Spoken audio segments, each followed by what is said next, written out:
I now call to order the Society's 2,404th meeting in the 148th year since its founding in 1871. Good evening, everyone. Good evening. My name is Larry Milstein. I am the president of PSW, one of the oldest scientific societies of Washington, D.C., committed to providing a forum to further scientific understanding and inquiry. Welcome to our members and guests to tonight's lecture by Compton Tucker in the John Wesley Powell Auditorium of the Cosmos Club in Washington, D.C., including our members and friends around the world who are watching the live stream of tonight's meeting on PSW Science's YouTube channel. We will begin with a few announcements. A reading of the minutes of the 2,403rd meeting and the lecture on differentiation in the early universe by Raman Sundram. And we will then turn to this evening lectures, followed by a question and answer period. Thereafter, I will present a small thank you gift to our speaker, make a few closing announcements, and adjourn the meeting to the social hour. Please join me in thanking first the sponsors of the 2018-2019 lecture series, the Policy Studies Organization in cooperation with the American Public University, and a generous sponsor who has asked to remain anonymous.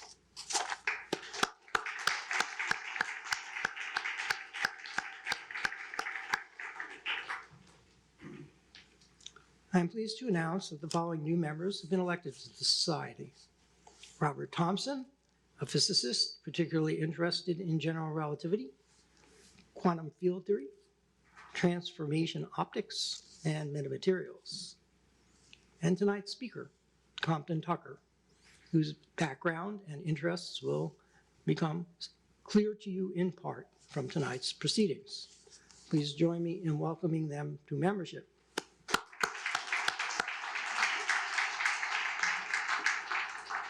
To any of our new members announced tonight or recently who have not yet received their copy of Volume 1 of the Bulletin of the Philosophical Society of Washington, containing the minutes of the Society from March 1871 to June 1874, please see me and I will be glad to finish signing it and give it to you. It's an interesting volume, not least because it tells you who the founders were and why they decided to call it what they called it. Recording Secretary James Thielen will now read the minutes of the 2004 meeting of the Society and the lecture by Raman Sundram on differentiation in the early universe, delivered here at the Cosmos Club on February 8th, 2019. James. Thanks, Larry. Hi, good evening, everyone. On February 8th, 2019, in the John Wesley Powell Auditorium of the Cosmos Club in Washington, D.C., President Larry Milstein called the 2,403rd meeting of the Society to order at 8:02 p.m. He announced the order of business that the evening's lecture would be live streamed on the internet and welcomed new members to the Society. The minutes of the previous meeting were then read and approved. President Milstein then introduced the speaker for the evening, Raman Sundram, professor of physics at the University of Maryland. His lecture was titled Differentiation of the Embryonic Universe, Interpreting the Cosmological Fossil Record.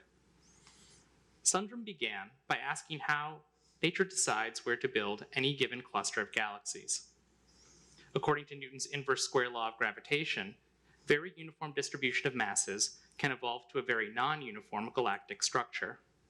And per Einstein's theory of general relativity, Newton's law is approximately consistent with electromagnetic laws and space-time is curved. Space stretches uniformly everywhere, meaning that further away objects move apart more quickly than objects close together. Edwin Hubble confirmed this hypothesis in 1931, observing our neighboring galaxies. Theoretically, if the expanding universe were run backward, the contents of the universe would crash together into a dense, hot cosmic soup of subatomic particles, opaque to light. Sundram said scientists can confirm this theory through observation of distant light from the dawn of the universe, shortly after the cosmic soup began forming particles 14 billion years ago. This early light comes to Earth as the cosmic microwave background, or CMB, observed by NASA's WMAP satellite. WMAP observes tiny non-uniformities in the color and density of the CMB. Cosmologists have mapped these non-uniformities to computer models of the galaxies as created by Newton's laws. Addressing how the non-uniformities arose, Sundram said quantum mechanics is an inherently probabilistic law of nature. While it usually operates on microscopic scales, rapid space-time expansion stretches the effects of quantum mechanics. Energy and matter thus become unevenly distributed on the universal scale. Because of mass energy equivalence, or E equals mc squared, whereby energy and mass are exchangeable, scientists theorize that the universe experienced a growth spurt, or cosmic inflation, before most matter and radiation were created.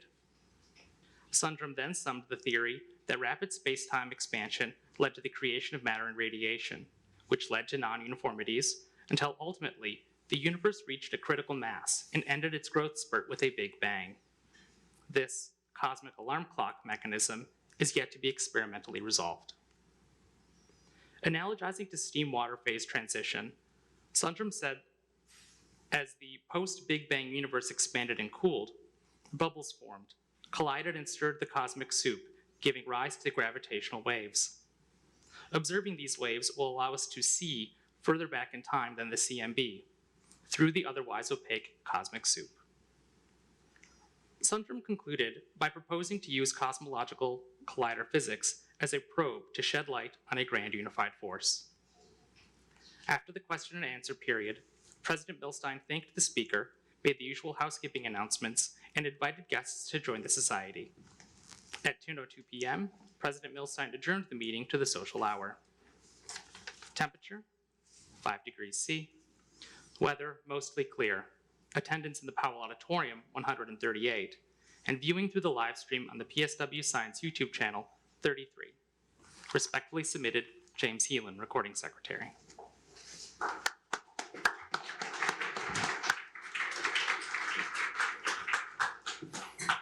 Thank you, James. Are there any corrections or comments on the minutes?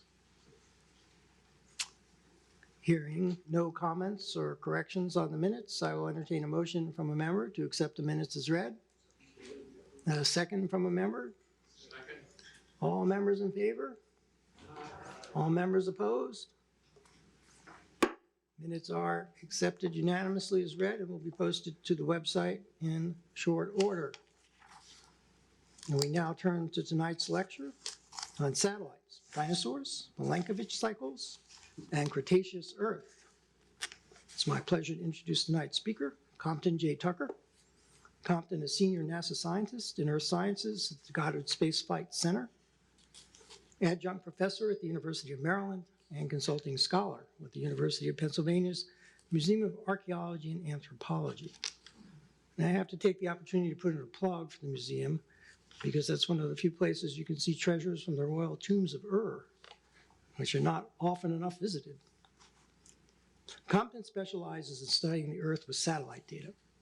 He was among the first researchers to employ coarse resolution satellite data and time series to study global photosynthesis on land. He pioneered their use to measure vegetative land cover, monitor droughts, and predict famine and disease outbreaks. He also pioneered the use of very large Landsat databases to study forest conditions in temperate, subtropical, and tropical forests, to study glaciers, and to document increased photosynthesis at higher northern latitudes resulting from warmer temperatures. In addition to working with satellite data from above the Earth, he has extensive experience conducting geophysical archaeological surveys on site on Earth. He is an author on more than 190 journal articles, which have been cited tens of thousands of times by other scientific publications. Among other honors, he has been awarded NASA's Exceptional Scientific Achievement Medal, the National Air and Space Museum Trophy for Current Achievement, the USGS Pecora Award, the Galathea Medal of the Royal Danish Geographical Society. He is an elected fellow of the American Geophysical Union and of the American Association for the Advancement of Science. Compton earned an MS and PhD in forest science at Colorado State University. Please hold questions for the question and answer period at the end of the lecture, and join me in welcoming Compton to the podium. Thank you very much, Larry. It's my pleasure to be here. Tonight, I will cover 65 million years of Earth history from the Cretaceous to the present, starting with dinosaurs of the Cretaceous. As soon as I wrestle the transmission device into my pocket. It's always a bad sign when you are defeated by an ordinary electrical device. Then I'll make the transition into Milankovitch cycles, explain how they came to pass and why, and how we know that they have in fact occurred. Then I'll move into what we do at NASA primarily, which is use satellites to either study objects in space or to look down at the Earth and reveal many workings of the coupled ocean, atmosphere, Earth system or land system. What I'll do right now is this is just an introduction, sort of the greatest hits of what I'll be talking about shortly. We see our Cretaceous friend Tyrannosaurus rex. Then below Tyrannosaurus rex on the left and on the bottom, we see the Mid-Atlantic Ridge, which was first proposed by Alfred Wegener in the 30s, and he was ridiculed severely for this. And then to the right of the Mid-Atlantic Ridge, we see Harry Hess, who we were fortunate was in the US Navy on a sonar-equipped ship in World War II, and he creatively left the sonar on as he went various places. He mapped the bottom extensively and realized that plate tectonics was true and continental drift was true. Then right above Harry Hess in his naval uniform is Professor Milankovitch, who developed with pencil and paper the computations which are responsible and describe the Milankovitch cycles. That is the orbital forcing of the three components of the Earth's orbit around the sun and how they led to the glacier, interglacial cycles. And then we move into the space age. Right above Dave Keeling's picture, there's Sputnik from the mid-1950s, the first Earth orbiting satellite. And then to its right is Vanguard 1, which was one of the first NASA satellites to look down at the Earth. And then below the two satellites is the iconic carbon dioxide concentration measurement started by Dave Keeling when he was a postdoctoral fellow with Roger Revelle at the Scripps Institution of Oceanography in California, where Dave Keeling, who is a physical chemist by training, put a device to measure the carbon dioxide concentration on top of a volcano, Mauna Loa. He had no idea what he would measure. I had the good fortune because Dave is no longer with us to publish 4 papers with Dave Keeling. He was very compulsive. He was an excellent scientist. And if it wasn't for his dedication to physical chemistry, we wouldn't have the fantastic and numerically accurate measurements which he made. Dave told me after the first year, they were making measurements, things were drifting, and he thought that perhaps there was an error in the instrumentation or in his analysis. He was concerned until the second year's data came to pass, and then he realized he was seeing a cycle. And he was seeing the consequence of photosynthesis on land in the northern hemisphere superimposed upon the contribution of our fossil fuel use from the burning of fossil fuels. And this in earth science is one of the iconic measurements of the active biosphere and the interaction with the atmosphere. Now, about almost 8 years ago, I got involved when a local dinosaur enthusiast named Ray Stanford found at the Goddard Space Flight Center an amazing collection of dinosaur tracks and mammal tracks from the upper Cretaceous about 100, 110 million years ago. And we have mammals, We have sauropods, we have pterosaurs, we have nodosaurs and small carnivorous dinosaurs, which were found at the Goddard Space Flight Center.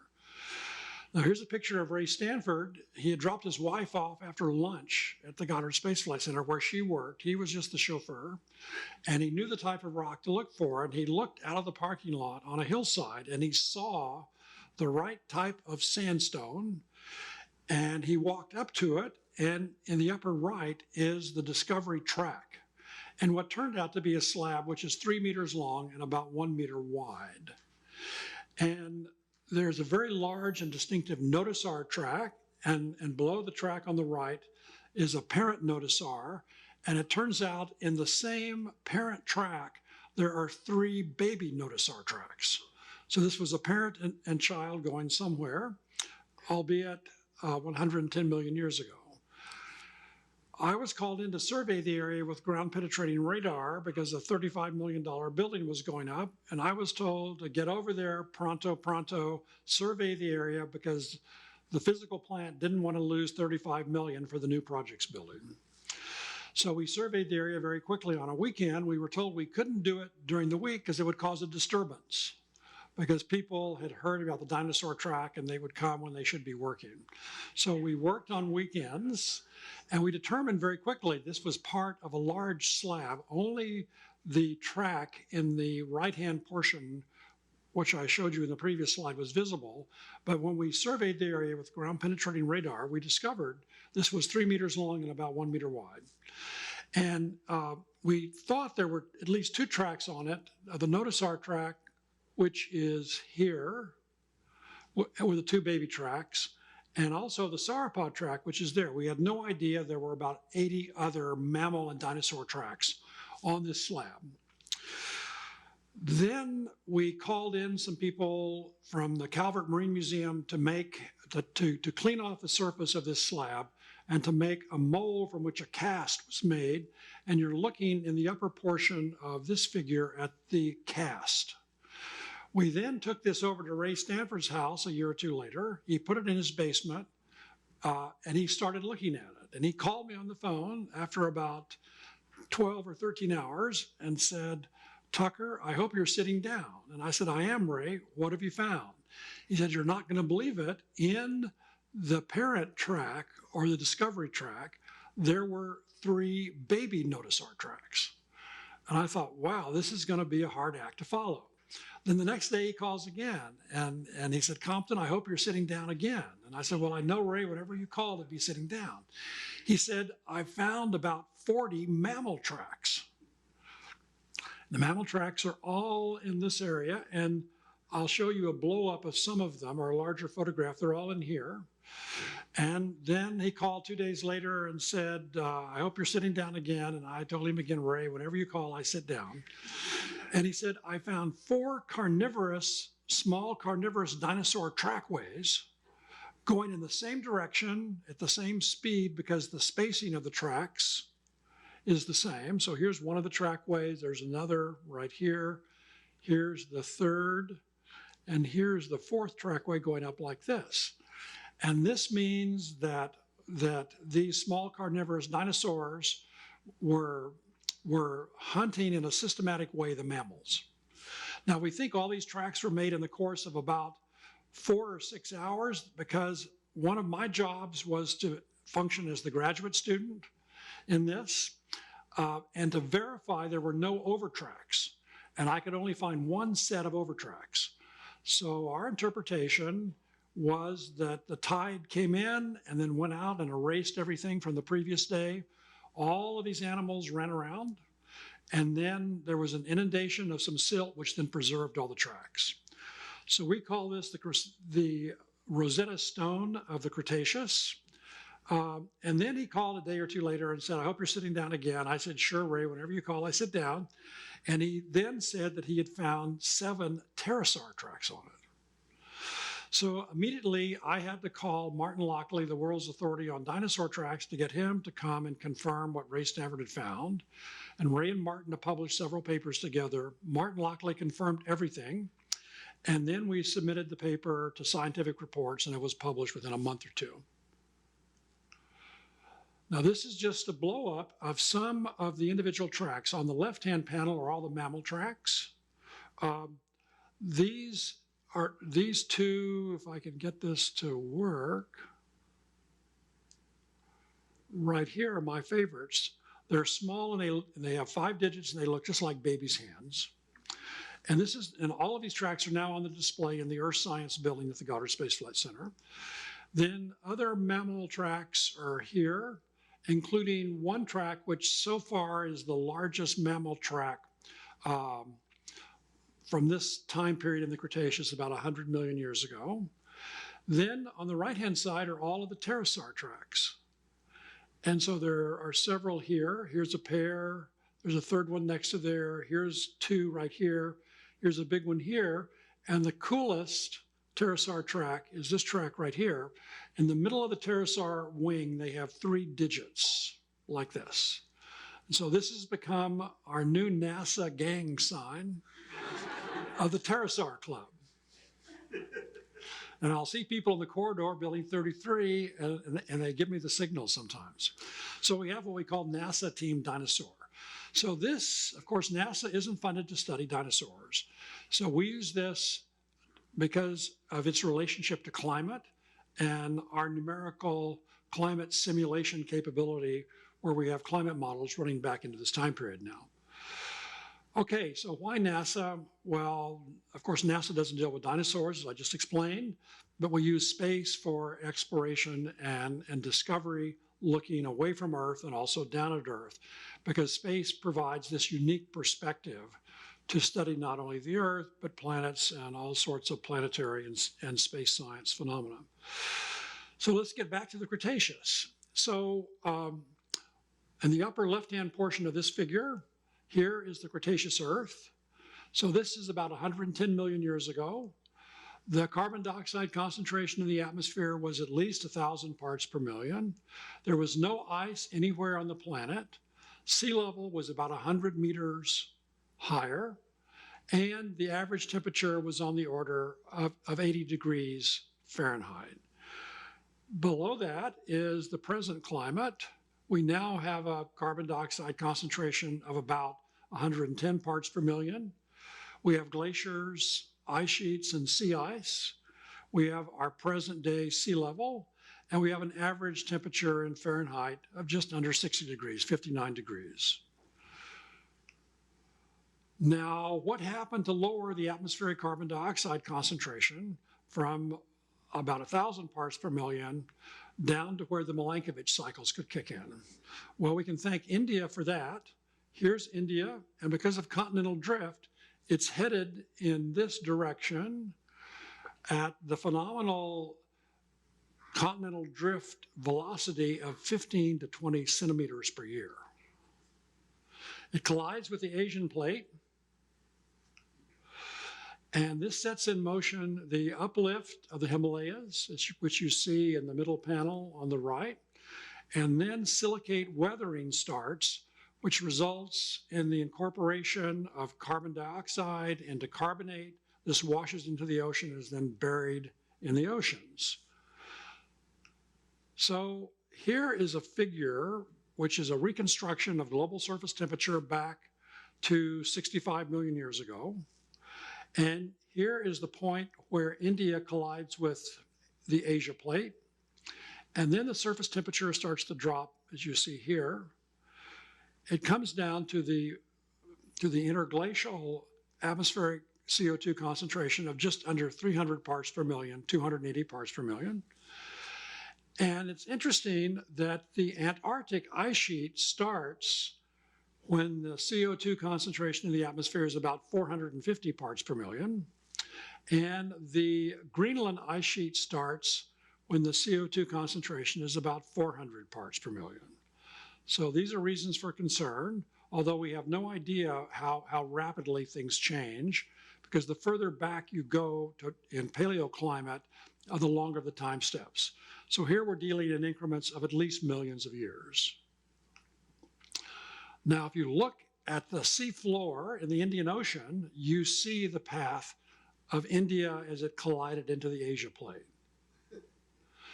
So Harry Hess would be really proud of this reconstruction because in his naval voyages, turning the sonar on and taking measurements wherever he went, he realized you would see things like this. He wasn't supposed to do it, but he did it anyway.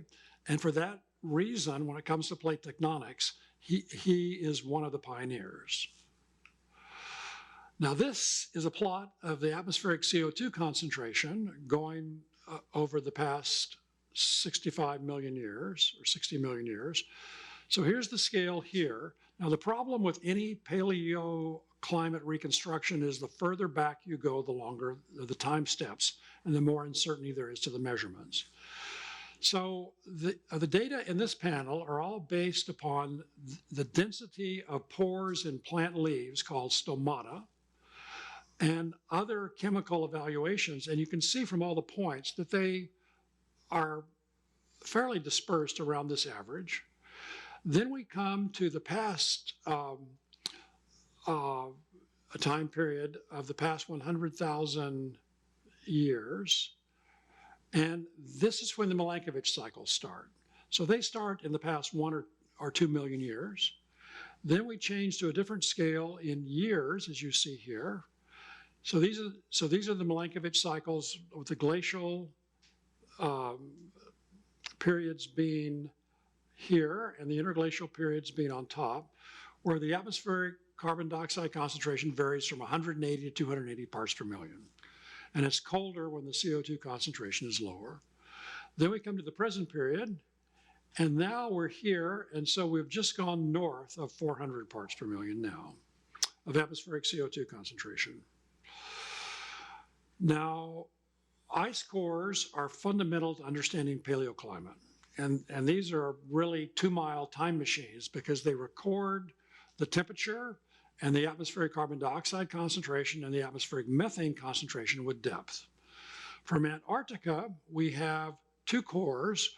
The Vostok core is 400,000 years, and the Epica core is 800,000 years.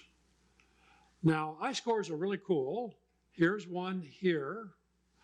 So what you have to do in any ice core is you have to take this and you have to have a chronology of date. And once you have the date, then you can analyze it. You determine the temperature by the isotopes of oxygen, O16 and O18, and their ratio. And then you can extract gas from the bubbles when you know the chronology and determine what the atmospheric CO2 concentration and the atmospheric methane concentration are. So these really are time machines. Now, here is a picture of some of my colleagues from Ohio State University. This is Lonnie Thompson's group. And one of the cool things about her science is you get to go and do some really interesting field work. And Lonnie Thompson's group specializes in ice cores from tropical glaciers. So these are glaciers above 14,000 feet. I've been on a few of them myself doing studies of tropical glacier extent. And here is Lonnie Thompson's crew going with their solar-powered core drill. Here's the group in Peru, and it's very, very hard work, but they have a lot of fun at the same time. Then here's a book that I bought about it. It's called The 2-Mile Time Machine. It's by Richard Alley from Penn State. It's a really good treatment of ice cores and the various things we can learn from them. I bought this with my NASA credit card on one of my projects. And a person came around who was reviewing everything and said, Dr. Tucker, you cannot buy science fiction books with a NASA credit card. And I thought, this is a wonderful opportunity. So I said, please report me. I'm sorry I did it. I won't do it again, but be sure and report me just to make sure that this percolates up. Well, it finally reached someone who said, I think it was Pierce Sellers, who said, ha ha, good joke, because he knew this was about ice cores. Okay, so this is what the ice core data look like. Here you have these time series from 440,000 years ago of carbon dioxide, of methane, and of temperature.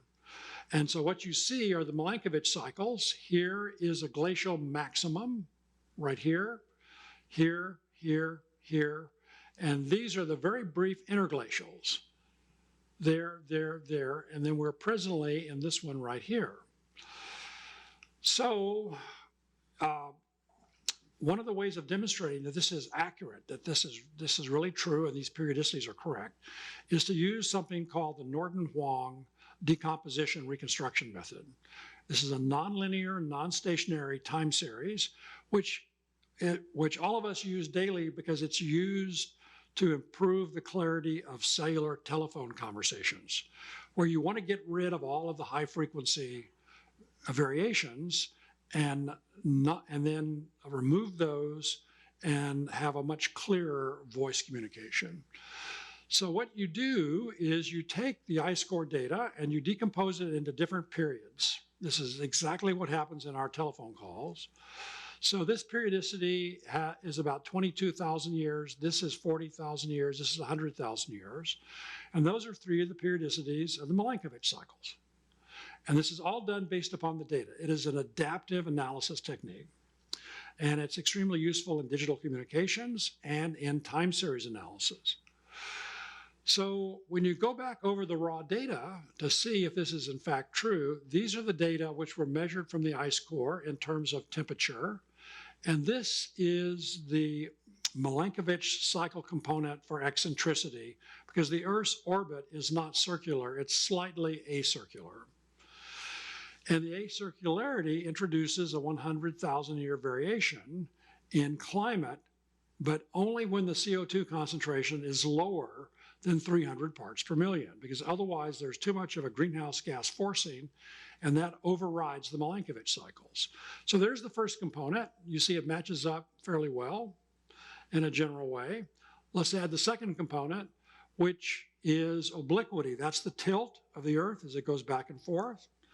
That has a periodicity of about 40,000 years, and so you do better. And then you add the third component of the Milankovitch cycles, which is the precession of the equinoxes, and you see you do very, very well. So this is confirmation of the Milankovitch cycles by the analysis of I-score data. You can also do it on deep sea cores with foraminifera and with other marine organisms. Then what Norton-Huang and Zahua Wu, two of my coworkers, have done, they've then superimposed all of the short-term variation, which in our cellular telephone conversations we would throw away as being noise, and there's all the high frequency variation. So this would be weather as compared to climate. So this is a very interesting technique for analyzing time series to first of all determine what the periodicities are, and then focus in on ones which might be of interest, like with the Milankovitch cycle example. Now let's make the transition to NASA Earth viewing satellites. And this has been revolutionary. People had no idea 40 or 50 years ago that Earth science would have advanced so far. And what we do in Earth science is we measure geophysical variables about the Earth. We don't make pretty pictures, things like this, but we measure geophysical variables. And so this is closely tied to physics, and you see all these different satellites which are orbiting the Earth. Now, this is a picture from December the 7th, 1941 at Pearl Harbor. This is what happens if you ignore geophysical variables. Bad things happen. And Pearl Harbor is a very good example of it. You're probably puzzled and say, well, what do you mean? Well, at Pearl Harbor, on the morning of December 7, 1941, this radar set right here was operating on the north shore of Oahu, looking out towards the north. The radar operators picked up a huge radar cross-section coming towards Oahu from the north. They called to this idiot who was in charge of Hickam Field and told him, we see a massive number of planes coming in. A radar cross-section more than 1,000. And this guy said, oh, it must be those 6 B-17s flying in from the mainland, which would only have a radar cross-section of less than 100. And so he didn't do anything. They called him back and said, this, you have to do something. He said not. And this is what happened. This is a very good example that geophysics are really important for a wide variety of things. And if you understand geophysical measurements, you can draw unequivocal inferences from them. Now we know from Confucius that definitions are very important, and without proper definitions, logical discourse is impossible, and without logical discourse, nothing can be achieved. So that's very important, especially now. But this is important anytime. So I'll be talking now about what we know from the satellite record about whether the Earth is warming, cooling, or nothing is happening. This is a summary. So right now we know that sea level is rising, that we have an extremely benign sun, it's constant. You can make the argument if the sun wasn't benign, civilization never would have evolved because of droughts, things like this, which would have set civilization back. We know that ocean temperatures, surface temperatures, and atmospheric temperatures are all increasing, except in the stratosphere where they're cooling, because the outgoing long-wave radiation is being absorbed in the troposphere. We know the glaciers and ice sheets and sea ice are decreasing. Now, let's also look at something for which we should be thankful on Thanksgiving, and that is the Earth's magnetic field, because this deflects the solar wind around the Earth. Unlike on Mars, which we know from a NASA mission called MAVEN, the solar wind on Mars strips all the lighter elements from the Martian atmosphere and blows them away. So having a magnetic field is really, really important. Now we also know from space, this is a picture taken from the space shuttle looking towards the atmospheric limb. So this is the curvature of the Earth, and that thin layer you see along here, that's our atmosphere. And that's really important. You can do a very simple spreadsheet analysis, and I'll be happy to send you the spreadsheet if anyone is interested. This is one of the assignments that I have given in the past to my students at the University of Maryland, where you know what the energy flux from the sun is at the photosphere. You can propagate that over the distance to Venus, the Earth, and Mars.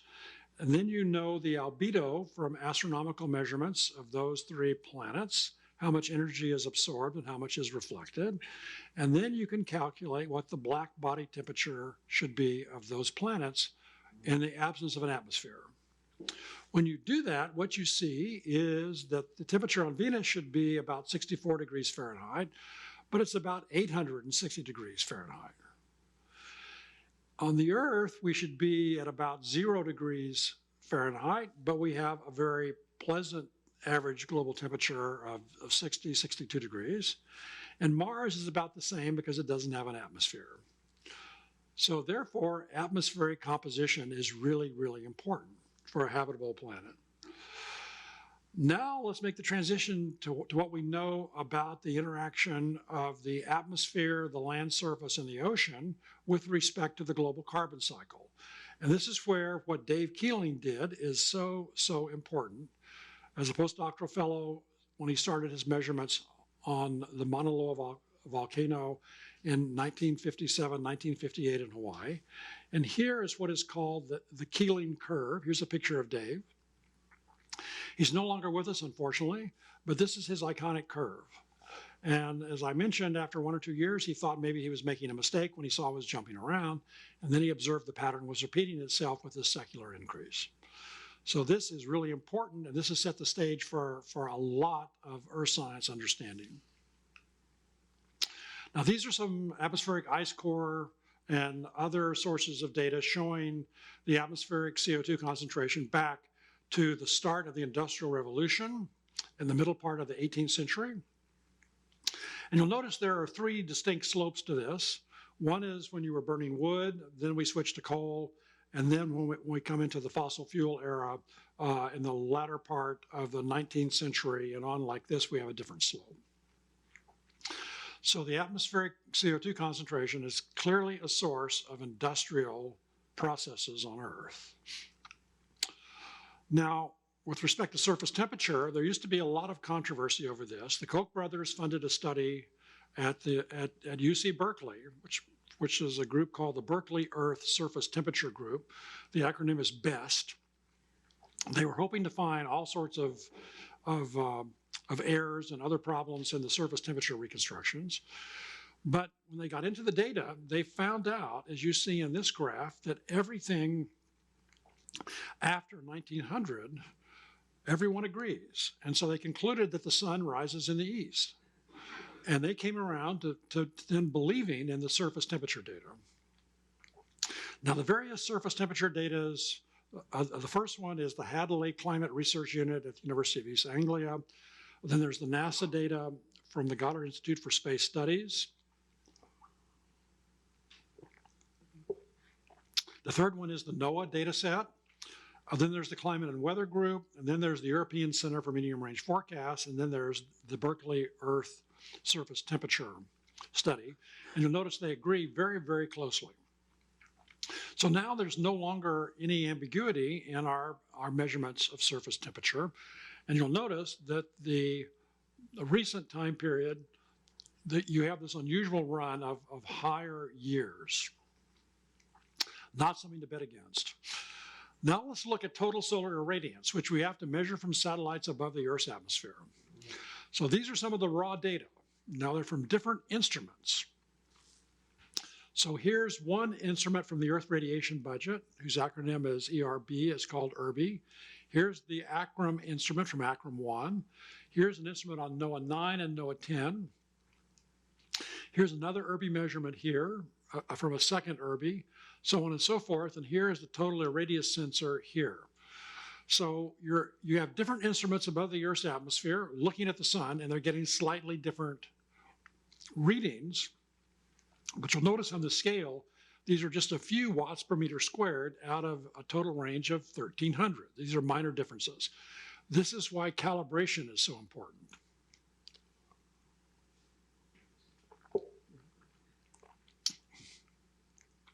So what's happened is a group of solar physicists have gotten together, reconciled all these, and brought them into compliance.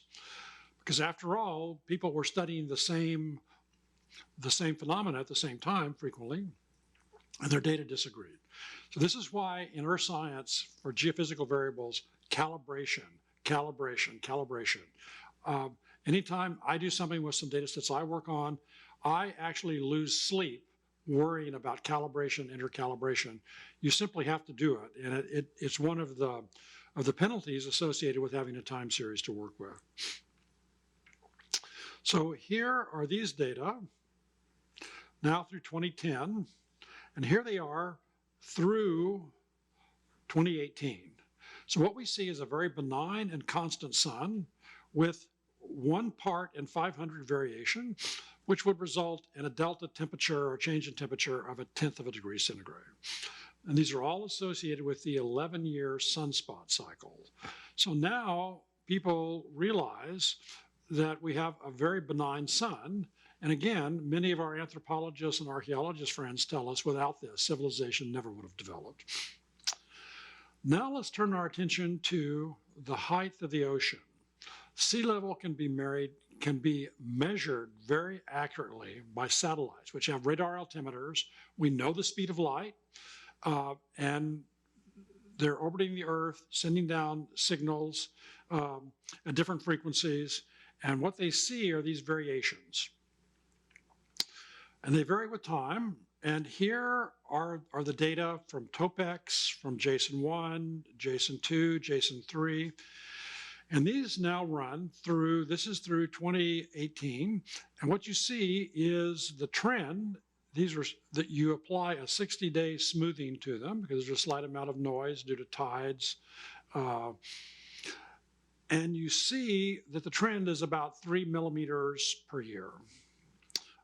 So that's about 3 centimeters per decade. It's not very much, but we can measure it very accurately.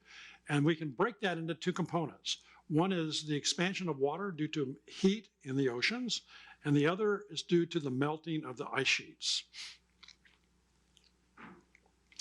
Now, the way we get the temperature in the oceans is there's a program which doesn't use satellites. It's called Argo, after Jason and the Argonauts. And there are about 4,000 of these autonomous buoys that are thrown off of ships. They then descend, as the figure shows, down like you see here, and they drift at a 1,000 meter depth. All the time they're recording temperature and salinity. And so they drift for about 9 days, and then they descend to 2,000 meters, doing the same thing again, and storing the data. And then they very slowly rise to the surface, making measurements again. And when they reach the surface, they have an antenna and they have a burst transmission to a geostationary satellite. Now here's a figure from the 19th of February of this year. And on this date, there were 3,907 of the Argo floats that were actively working. Now they have problems sometimes. They're attacked by sharks. They disappear. One of my friends at the University of California, Jim Bishop, has autonomous buoys. He has a cool video, which I couldn't get a copy of for here, showing one of his buoys was attacked by a shark and sunk. So there are all sorts of things which happen, and you should never underestimate unexpected things to happen, especially if you're using these autonomous buoys. Now, lastly, I'm going to talk about some of the data about ice. And I'd like to recite a poem to you. This is from Henry Pollack, who is a geophysicist at the University of Michigan. Ice asks no questions, presents no arguments, reads no newspapers, listens to no debates. It is not burdened by ideology and carries no political baggage as it changes from solid to liquid. It just melts. So ice is perhaps nature's best thermometer. It's very sensitive, and this is one of the things which we study in NASA in our cryospheric science program. Now there's a really cool experimental satellite which was launched about 12 or so, or maybe 15 years ago. It's called the Gravity Recovery and Climate Experiment. And this is a paired satellite system which retrieves the gravitational field. Now it does this by a very accurate microwave ranging between the two satellites as they orbit the Earth together, separated by about 220 kilometers. And from the variation in the distance between them, as this pair of satellites goes around the Earth, they can measure their separation to an accuracy of 1/1000th of a millimeter, which is about 100th of a human hair. And then from those data, you can back out what the gravity field is in mass units. So you're measuring mass directly. So for ice studies, this is really important because you measure the mass of the ice and how it changes. So, of course, the Gravity Recovery and Climate Experiment, the acronym for it is GRACE. It's a joint German-NASA activity. And in the lower corner right here, you see the two satellites as they communicate with each other. But the data are really phenomenal. So, let me see, did I go back? So in the lower left-hand corner are some actual data from the GRACE satellite. And what's happening here is you have what's called a mass concentration, or MASCON, which is 4 degrees by 4 degrees of latitude and longitude, and it's 10 centimeters high of water. Now, if you look, the red line on this figure is the separation between the two satellites as they pass over this mass concentration. And so you see it increases like this and then it decreases. The green line is the first derivative and the blue line is the second derivative. And so by analyzing these data and using the second derivative, you can relate this directly to the mass. So this has revolutionized our study of aquifers and of ice sheets and large concentrations of glaciers. So this is an example of these data from Greenland, which heretofore, before we had these gravity data, you couldn't discern things. You had to use laser altimetry. With the GRACE data, you can measure mass variations directly in mass units. What you see is that the mass decreases in the summer, it increases in the winter. So it's very sensitive. And the downward trend is, as you see here. Here are the same data for Antarctica, where you see the same thing. Now, there's more of a mass loss right now from Greenland than there is from Antarctica, even though there's an order of magnitude more ice in Antarctica than in Greenland. So these are some of the measurements we have now to reconcile with the Argo data from the ocean height, from the sea level rise due to the heat in the oceans as well as the mass loss. Those are the two components. This is why we have confidence in our radar altimetry of the oceans. This is just an example. The spatial resolution, where you have data from GRACE on the order of the spacing between the satellites, about 220 kilometers. And these are some of the data for different portions of Greenland. And you'll notice that the ones which vary the least are all in the far north. So this is unit 11, 12, and 13. They're right up here. So when you have data like these, you can then investigate different areas and see what's going on in a relative way. And needless to say, the GRACE data have revolutionized our understanding of ice sheets, especially Greenland, as well as Antarctica, and then large concentrations of glaciers like you have in the Gulf of Alaska or in Patagonia. And the climate change deniers never mention the gravity data. One of the reasons they don't is because you can't fire a ballistic missile from point A to point B if you don't know the gravity field. Pretty simple. Now let's talk about the detection of sea ice. Now, sea ice, the geophysical basis for the discovery and mapping of sea ice, is a spectral emissivity difference between seawater and between ice. The spectral emissivity at a wavelength of 1.5 centimeters, or a frequency of 19 gigahertz, is on the order of about 0.4, whereas for ice at the same wavelength or frequency, the spectral emissivity there is about 0.8 to 1. So those are very different spectral emissivities, which make it fundamentally easy to measure with passive microwaves at 1.5 centimeter wavelength the extent of sea ice. This is what the Arctic sea ice look, and you can make these measurements through clouds day and night.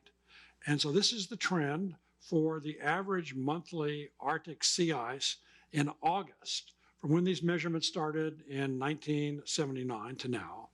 These are all intercomparable passive microwave measurements. And below it are the frequencies which are used. Now, this same trend is present in the sea ice data for every month of the year. I'll only show two because if it puts you to sleep. Here are the same data for January. Now, the values are higher because it's colder and there's more sea ice, but the trend is the same. Now, let's look at the Antarctic. And what you see is the Arctic is decreasing in red, but the Antarctic is fairly constant. Well, this has been seized upon by some quack climate change deniers. And they said, look, if you average these together, they're kind of the same. And why isn't anything happening in the Antarctic? Well, it's pretty simple. The Antarctic is a continent surrounded by oceans. There's no feedback mechanism which happens there. Whereas the Arctic is an ocean which is surrounded by continents. And the exchange rate of water in the Arctic Ocean is a fraction of that of what happens in Antarctica. Because the Southern Ocean is very, very active, and the heat, there's no feedback mechanism which operates there with respect to the water on the surface. Okay, so you saw in my title that we're headed back to the Cretaceous. So this is a figure taking the surface temperature, showing how things decreased. And now in red, we're headed back up the curve because of the atmospheric CO2 concentration in the atmosphere. And two two road marks or milestones, if you will. One is 400 parts per million because it was at that carbon dioxide concentration when the Greenland ice sheet started to accumulate. And the other is somewhere 450 to 460 parts per million when the same thing happened in Antarctica. Now, I'm very confident that we as a species can deal with the problems associated with managing climate and with minimizing the influence. I'm not a pessimist. There are numerous examples, whether it's NASA going to the moon or whether in World War II, when the United States in less than 3 years figured out how to build the atomic bomb, built it, and then tested it and used it. I'm sure with all of our technical engineering and scientific capability, we can figure out ways to reduce the concentration of carbon dioxide in the atmosphere. It won't be easy, but then we know if things aren't hard, sometimes you can't focus your attention on them. Now, this is a picture which I like because I was responsible for the land portion of it. It's the global biosphere from an ocean viewing chlorophyll satellite called CWIFS, but which also recorded data on land. And I think it's really cool. I mean, I'm a land person, and I suspect most of you are too. But if you look in the ocean, these areas which are blue, these are biological deserts in the oceans. There's no upturn, there are no nutrients which are there. But if you look close to the continents, you see, especially in the Arctic and in the Antarctic Ocean and the Southern Ocean, as well as where rivers flow out, these red colors, those are very productive areas in the ocean. Now, we all know and have seen this iconic image from Apollo 8, and we had the 60th anniversary of this just recently. And what I found interesting in the anniversary of Apollo 8 was several people pointed out that 1968 was not a very happy year. There were many bad things that happened that year. And when this picture came out, hundreds of people wrote to the NASA astronauts and said, "Thank you for this picture. It's the nicest thing which we've seen this year." And in retrospect, that's true. It shows the Earth by itself in the void of space. Now, also on the Earth, we have an amazing biological diversity on land and in the oceans. This is a very attractive mother and young giraffe. We have whales. And I'll conclude with this charismatic manatee who's saying to us, "Thank you for Earth's magnetic field and plate tectonics." So thank you for your attention. I'll be happy to answer any questions.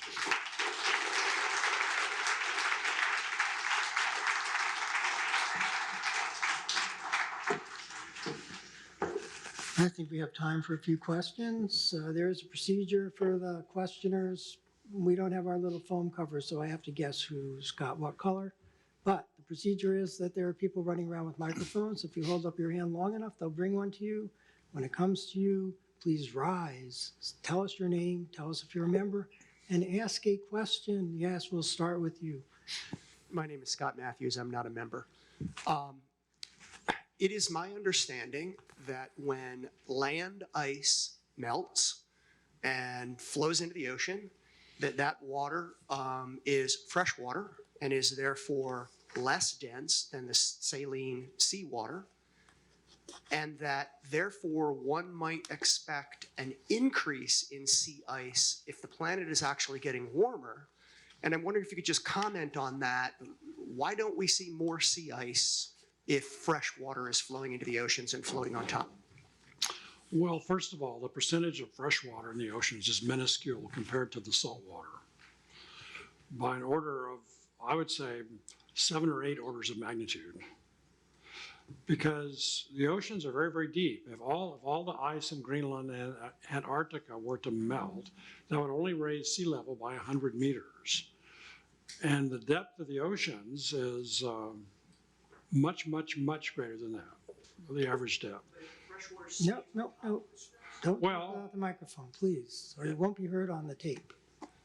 It actually, but it mixes, it sinks, and it flows to the south in the conveyor belt with the currents. So it's just not cold enough where it goes, but it's, once again, the principal reason is it's an extremely minor component of the oceans. Where's there another microphone? I can't. Okay, back there. Yeah, I am Joe Powers. I'm also not a member. I had a question about the solar data that seemed the noisiest there in your presentation and the prospects for maybe improving that. I wonder if you could speak to like the Parker Solar Probe, and an experiment that occurred to me is, could you actually, with say cores in craters on the moon of different ages, examine like some sort of nuclear transmutation to measure solar flux of some kind, and what are the prospects of that, since you have craters within craters, so those are newer than the bigger crater and so forth. So Okay, this is a very good question. So this is the solar record. Now, I apologize for jumping to something I have at the end, but there are some really good scientific uses for doing things on the moon. And let me find. I don't Okay, think we've seen there is a surface temperature reconstruction technique, which is called the borehole technique, where you actually look at temperatures with depth within homogeneous geological media. And you could go to the moon and drill in a homogeneous medium a hole, and then take the temperature with depth. And that would be a history of the variation in the total solar irradiance falling on the moon. So does NASA? How far along is NASA in thinking about such an experiment? Is this just like a paragraph in some proposal, or is named there? Bob Cahalan has proposed this, but so far he hasn't been supported to do it. But my own feeling is, because of the Chinese interest in the moon, I think we're going to see a lot more NASA research on the moon. And there are many other really useful reasons for going to the moon. So it was a very good question. Thanks for asking. Do you have the microphone? Yes. Hi, my name's Dan Elton. I am not a member. But I was very struck by the in the graph of CO2 concentration after the collision of India with Asia. The CO2 level went down, and then it sort of just, for millions of years, it was going down. I was wondering if you could recap the mechanism of that again, because I didn't quite understand it. And also, does that mechanism actually suggest a way of doing some sort of geoengineering or sequestration into the ocean with? Okay, two good questions. And I apologize again for zipping back. Get closer to the front.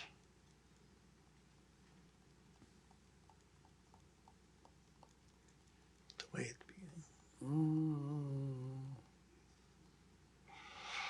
Okay, so the chemical formula is here, where you take carbon dioxide and then the combination of, I guess, calcium and silicon oxide, and then that forms calcium carbonate plus silicon oxide. So that forms, but if you look at the time history over which it occurs, it's occurring over millions of years. So it's a very slow, reduction in the atmospheric carbon dioxide concentration. The problem for us is we need to do this much more quickly. So some catalyst would have to be developed to do this much more quickly. Now, I'm not a chemical engineer, but I don't think we have that much time to employ anything like silicate weathering for that purpose. It would just take too long.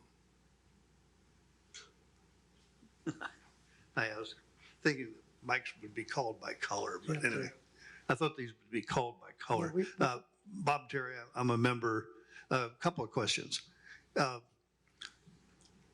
Venus has no magnetic field, and Venus is a lot closer to the sun. How is it that their carbon dioxide atmosphere stays on for hundreds of millions of years, and Mars, facing a weaker flux, loses it? I'm not a planetary scientist. Well, And I think Jim Garvin will be here in The fall. in the fall. Okay. So I'll be honest, I do not know. That I've talked to some of my colleagues who work on the MAVEN project at Mars, and I got the illustrations from them about how the solar wind strips off the lighter elements from Mars. Yes. Okay. But your question is a very good one, that the atmosphere is very dense on Venus. Yeah, it's just I was just asking you because I've never heard a really good answer that I appreciate yet. I'm sure there must be one, but I don't know what it is. Do you know, Mark?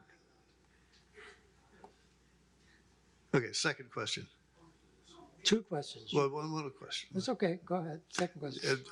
If you're familiar with the work of Ross Salowich at the University of Maryland, and his climate models are based on time series analysis, and he's picked off various features and done very well with it. Thinks there's about 0.11 degrees centigrade per decade if things stay constant, which is kind of a slow rate it's not a very catastrophe kind of rate. Do you think that there's room for a really straightforward, simple climate model that one could use to explain this to people? Because I've been trying to contrive one, and I'd love to get some help in doing it. A model, Einstein's climate model, as simple as possible, but no simpler. What do you think the prospects are for that? So the question is, what do I think about a simple climate model which people could have? Well, there's been a program which some people had at NASA called Climate at Home, where they attempted to have some persuasion of a climate model which people could run at home. But I think it was just too complicated, if I recall correctly. So I don't know. I try and stay away from numerical simulation of climate and only show observations. But we all use numerical simulations of climate to run things backwards and forwards in time, and it's very important. It's just not something which I am competent in doing. Bruce? Yeah, my name is Bruce Kane. I am not a member, and my question is, are there beginning to be good data sets for the concentration of CO2 in the ocean at various depths so that we understand how rapidly it can diffuse into the ocean and how big a reservoir there's? Yes, this is starting. So this is one of the problems. Well, so I don't think I have a figure in my supplemental material, but there is, if you look at the increase, so very simply from a chemical point of view, the diffusion of carbon dioxide into the oceans is a function of the partial pressure in both media and the turbulence. And what you see is an increase in the PCO2 in the oceans, which has a slope almost identical to that of the increase in the atmosphere. And then that leads to ocean acidification, which is then increasing as the PCO2 concentration increases in the ocean. So to a first approximation, this is a very good representation of it. Now those data are near surface measurements. And then from there, things propagate down more deeply. And I'm unaware of measurements below the mixed layer in the oceans of the CO2 concentration in the oceans. So I haven't answered your question, but there is good data, there are good data in the mixed layer. Below that, I don't know. Carl and Tim? Hi, I'm Carl Merrill. I'm a member of the society. The magnetic field on the Earth continually weakens and then shifts from north to south, et cetera, and that's happened a number of times. So the question is, how much atmosphere do we lose each time that happens, given what's happened on Mars? That's a good question. We should wait, because we're about, when is the next flip? It's occurring now, apparently, but yes. But it's happened a number of times. So Yes. Well, that's a good question. So maybe that'll blow all the carbon dioxide out of the atmosphere. That's a good question. Tim? Timothy Thomas, a member. I'm wondering if you've had any experience in debating climate change deniers and how that impacted you and how you responded to that. I have, and sometimes it's very frustrating. But I like to just discuss sea level rise based upon radar altimetry. We know the speed of light, and I simply ask them, well, do you believe in radar? Do you believe in gravity? And of course, those are two geophysical phenomena which belief doesn't matter. So, well, it kind of goes over their head and they think that I'm just daffy. Next question is over here. Hi, So that's what I do. George David Eskew. I'm not a member. I was wondering if you had a few slides to the plot of the atmospheric CO2 concentration versus the log plot of time, showing the Paleocene and so on. It's just a few slides ahead to that figure.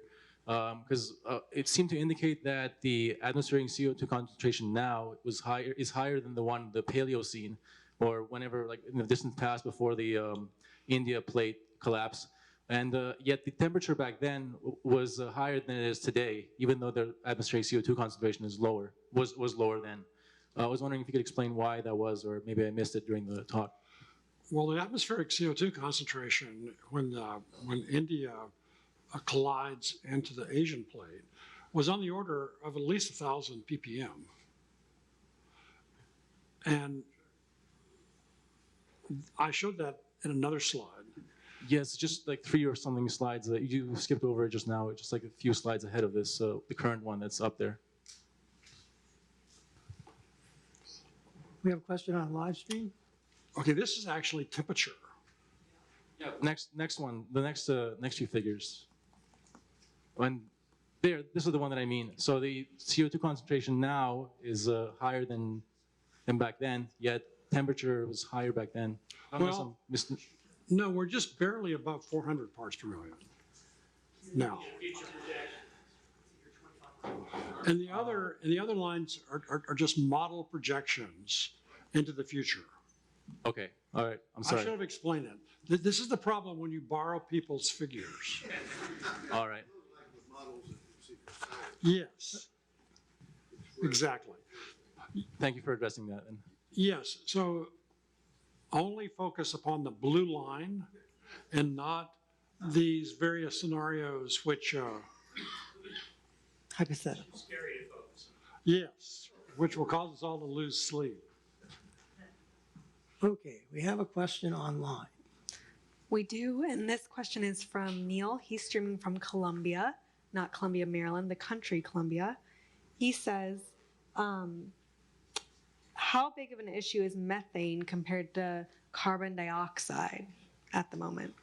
Okay, methane is a more absorptive of solar radiation gas than carbon dioxide, but its half-life is on the order of 50 or 60 years, so it decays into carbon dioxide.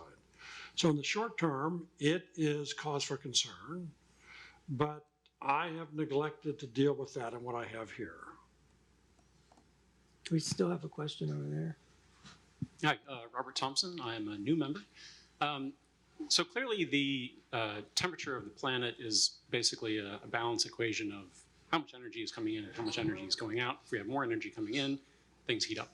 The question is, where is that energy going? So some of that energy is going into surface temperatures, some of it is going into melting ice, some of it is going into the ocean. And you sort of mentioned the ocean temperature readings with these buoys, these autonomous buoys. And I wonder if you could just speak a little bit more about the sort of the rate of temperature increase in the ocean compared with the surface temperature increases. Okay, that's a good question. So, and in sort of round numbers, about 5% of the increase in the Earth's temperature goes into the atmosphere. Another 5% goes into melting ice, and 90% of the heat goes into the oceans. And because the oceans have such a huge heat capacity, It's cause for concern if this continues because of oceanic circulation, but the time period of the period of the circulation is on the order of thousands of years, or maybe hundreds of years. So for the moment, it's not an issue, but in the future, it might be. And is the temperature sort of differential between different layers of the different altitudes in the ocean? Does that play into it as well? I have a figure or two on that. Right now, it's fairly minor, just because of the tremendous heat capacity in the oceans. I'll be happy afterwards to look through some of my figures because I have one or two figures exactly on that, on the temperature distribution with depth from the Argo floats. Next question over there. Hi, Will Angel, not a member. Could you discuss feedback cycles in the Earth system, specifically whether human efforts to modify the climate currently, the accidental ones, whether the Earth's natural responses and control cycles will cause that to stabilize towards a comfortable level or away from that? Thank you. Okay, so your question is about geoengineering? Oh, specifically whether the Earth's natural cycles will moderate the climate and the climate changes or increase the changes? Well, right now, the climate system is being forced by an increasing amount of carbon dioxide in the atmosphere. And this is manifested by the absorption of outgoing long-wave radiation by carbon dioxide in the atmosphere. And it's the greatest where the atmospheric density is the greatest, which means in the lower troposphere. So for this reason, if you look at the temperatures in the stratosphere, they are decreasing. And that's because this energy is being absorbed in the troposphere. And if you put more carbon dioxide and methane into the atmosphere, you will increase the absorption and hence the heating, which ultimately will go into the three areas which we were just discussing. One is the melting of ice, the second is the air temperature, and the third and the biggest one, about 90%, will go into the oceans. Now, some people propose putting up a massive aerosol cloud around the Earth in the stratosphere. Well, and the purpose of this is to reflect sunlight back into space while we continue to emit fossil fuels. This will do nothing to do anything to lower the CO2 concentration in the oceans. And so for that reason, it's like having a serious disease and you only treat half the body. It's a non-solution. Brett. Hi, Brett Magram, member. Earlier on, you stated that the temperature data in the past was compiled using different isotopes of oxygen. And I was just curious if you can explain the mechanism by which you can determine temperature from different isotopes of oxygen. Okay, the mechanism is the ratio of oxygen 16 and oxygen 18 is related to the condensation temperature. And because when the snow fell, and that is mediated by temperature. So that's the basis for backing out a temperature approximation. That's why when you see the data, they were all listed as temperature anomalies. You do not get an absolute value, but you can only look at variations in the temperature anomaly. But it's directly related to the formation of snow, and I forget which way it goes, but in one way you select for the lighter oxygen versus the heavier oxygen, and then when things melt, it's the other way around. But I should review that. It's a simple physical chemistry relationship. And so by looking at the ratio of 016 to 018, you get an approximation of the temperature. So I apologize for not being able to answer that more precisely. It's been a few years since I've looked at that. Any more questions? That's the first. Okay. I'd like to thank Compton.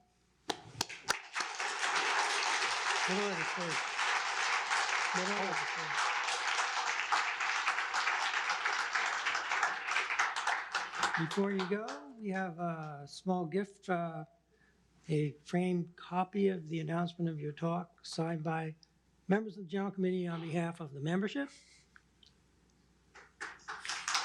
And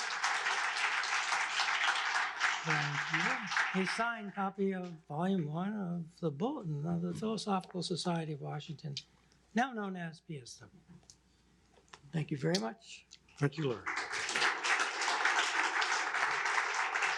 Before you go, before anybody leaves and fails to sign up for membership, there are a few closing announcements. So, PSW depends on members and sponsors, without which PSW would not be able to continue offering these lectures free of charge. So we ask all of you who aren't members to join, and all of you who are members to pay your dues if you have not done so. And if you have done so, to give us a little more and consider becoming a sponsor of a lecture. If you're not a member, you can apply for membership very easily on the PSW website. All you have to do is go to the home page and look up in the right-hand corner, and you'll find the little join button, which will take you to this page, which tells you how to join. And you should probably press on this link there as opposed to that one. They'll both take you to the same place, but for some reason this renders better. And that will call up the application for membership, believe it or not. And you fill it out, fill in all the places with the little red asterisk, or it won't let you move on to the next step, which is to submit the form and pay your dues. If you are not admitted, we will refund the dues, and you will find out within a week or two whether you've been admitted. The only requirement is that you have an interest in science. We do not administer IQ tests, and we do not try to get your Internal Revenue Service tax returns to find out how wealthy you are. PSW is a nonprofit educational organization. It is tax exempt under Section 501c3 of the Internal Revenue Code. Contributions are tax deductible to the extent permitted by law and the IRS. Whatever Congress in its wisdom decides should be the case. And all PSW members in good standing can wear the PSW rosette, the blue one. If you wish to purchase one for $15, you may do so at the rosette table in the back. I urge you all to avail yourself of the opportunity. The next lecture will take place at 8 p.m. here in the Powell Auditorium on Friday, March 8th, and the speaker will be Ramesh Gopinath, Vice President for Blockchain Solutions at IBM. And he will be speaking, not surprisingly, on blockchains. Blockchains in commerce. He will not be speaking about cryptocurrency. So keep your Bitcoins at home. The rest of the spring schedule is now complete until there's some other change. The speakers and topics posted to the website, and details, insofar as they're not already posted, will be posted in due course. On March 22nd, there is a change in the schedule, as somebody noticed. And the speaker will be Dagmar de Groot of Georgetown University, and he'll be speaking on the Dutch Republic in the Little Ice Age and the ways in which the Dutch adapted to the prolonged cold climatic conditions of the time, as opposed to other cultures that fared less well. The Venus talk that was originally scheduled for March 22nd, after having been scheduled the previous fall, after having been rescheduled from the previous spring, had to be postponed due to unexpected scheduling exigencies, partly arising from, guess what, the government shutdown. On April 12th, we will have Mary Angela Lasante from Princeton, and she'll be speaking about dark matter, and her lecture is sponsored by PSW member Erica Kane. Thank you, Erica. On April 29th, only a few days later, we have a special event. Alan Stern of New Horizons fame. You may know that New Horizons visited Pluto and recently visited something even further out in the Kuiper Belt. And Ron Eckers, who was previously president of the International Astronomical Union and was president when Pluto was demoted and became a dwarf planet. So Alan, being a plutocrat, and Ron are going to discuss in a civilized fashion the proper definition of planet and whether or not Pluto should properly be called a planet. And I think it will be a very fun evening. It will be interesting to hear what amount to geophysical considerations and astronomical considerations. And why do we consider something a moon, or why do we consider it a planet? And for planets especially, you know, just being in circulation around the sun is insufficient. We'd have millions of planets. On May 17th, we have the 87th Joseph Henry Lecture, and Brian Keating, the physicist and near Nobel Prize winner, who recently wrote a book about losing the Nobel Prize, will be speaking on, we hope, inflation in the early universe, which will be something of a follow-on to the previous lecture by Raman Sundram on differentiation in the early universe. And with that, I would note only that the social hour ends promptly at 10:30, at which point you will have to leave the building by that door. And I will now accept a motion for adjournment of the 2404th meeting of the Society to the Social Hour. Do I have a motion? Do I have a second? Second. All members in favor? Aye. All members opposed? The meeting is adjourned to the social hour.